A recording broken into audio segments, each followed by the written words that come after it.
Imagine looking up at the sky and feeling something inside you whisper, "You belong up here too."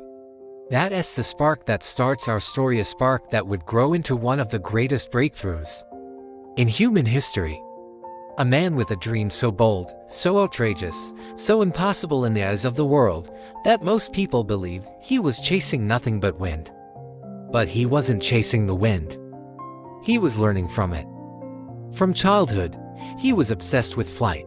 Not with ships or trains or the machines that already existed, but with the idea of lifting off the ground and soaring like the birds he watched circling high above the rooftops. Others saw birds and thought nothing of them, but he studied every movement, the tilt of a wing, the angle of a glide, the way feathers responded to the breeze. While other kids ran and played, he sketched ideas, drew wings on scraps of paper, and built tiny models from wood, string, and pure imagination. The world at that time believed flight was reserved for creatures with feathers. Countless thinkers had failed. Many considered it lunacy to even try. Newspapers mocked dreamers who attempted it. Scientists claimed human flight violated nature itself. But this man, he had something stronger than public opinion. He had curiosity, he had patience, and he had a fire inside him that even failure couldn't extinguish. His fascination wasn't just fantasy, it was determination wrapped in wonder. He grew up reading everything about mechanics, physics, and engineering. He built bicycles. He studied motion. And he understood something most people overlooked, that every machine is simply a combination of small, understandable parts. If flight was a puzzle, he believed he could solve it piece by piece. And so his journey began. Not in a fancy lab, not with government funding or wealthy investors, but in a small workshop filled with the scent of metal shavings, wood dust, and tire rubber. He worked with simple tools, simple materials, and an impossibly complicated dream. But each day, he took that dream apart and rebuilt it with greater clarity. Failures came quickly and painfully. His first gliders crashed. His wings bent. His measurements were off. His designs buckled in the wind. People in town joked that he'd invented more ways to fall than anyone alive. But failure didn't defeat him. Instead, he treated each failure as a teacher. When a wing snapped, he didn't complain, he studied the break. When the wind overturned his machine, he didn't quit, he measured the gust. When the world said he was wasting his life, he simply returned to the workshop and tried again.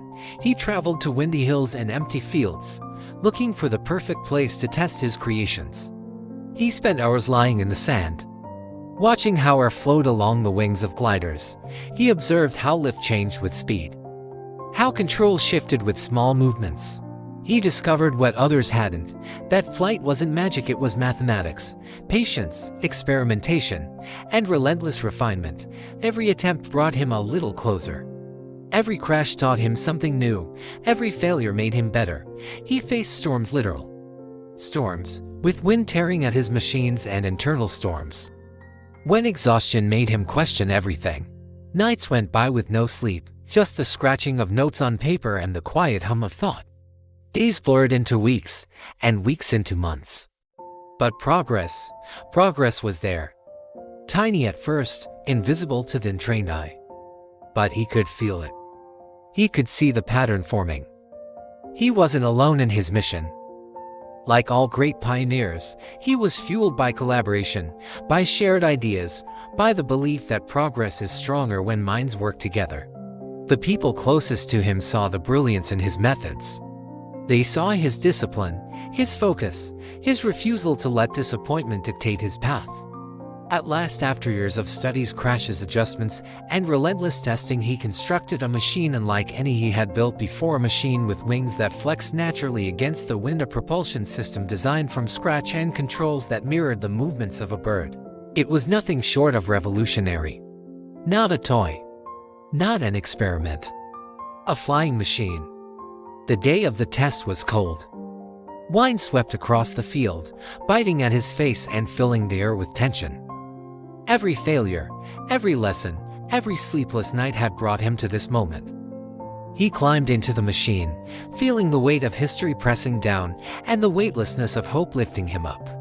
People gathered in the distance, some curious, some doubtful, some quietly praying he wouldn't break every bone in his body.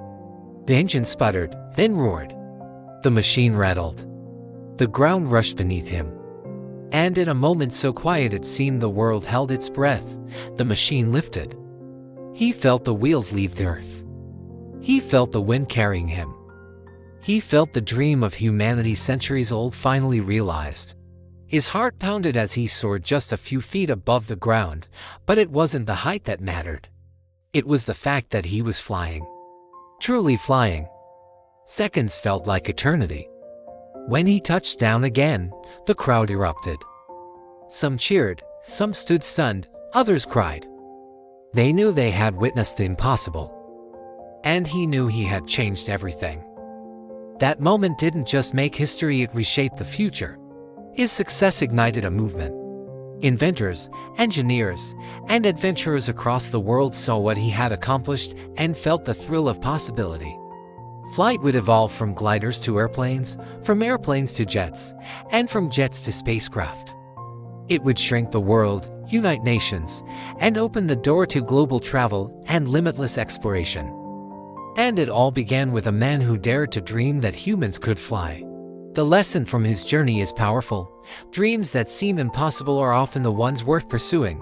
Success isn't born from luck or talent alone, it comes from persistence, curiosity, and the courage to be misunderstood. The world may laugh at your dream before it applauds it. People may doubt your ideas before they celebrate them. But if you stay committed, if you keep learning, keep experimenting, and keep pushing through the failures, you will rise just like he did. So as you listen to this story, remember your dream might not be about flight, but it can lift you just as high. Whether you want to build, create, innovate, or transform, your vision is your wings. Don't fold them. Don't hide them. Use them. Every step you take is part of your flight path. Every setback is wind you can learn from. And every moment you refuse to quit is a moment you're getting closer to liftoff. If this story inspires you, if it reminds you that your dreams are worth fighting for, make sure to like this video, share it with someone who needs encouragement, and subscribe to this channel for more powerful stories that push you to rise above limitations and chase the extraordinary. Your dream is waiting. Your future is calling. Keep believing, keep building, and keep flying.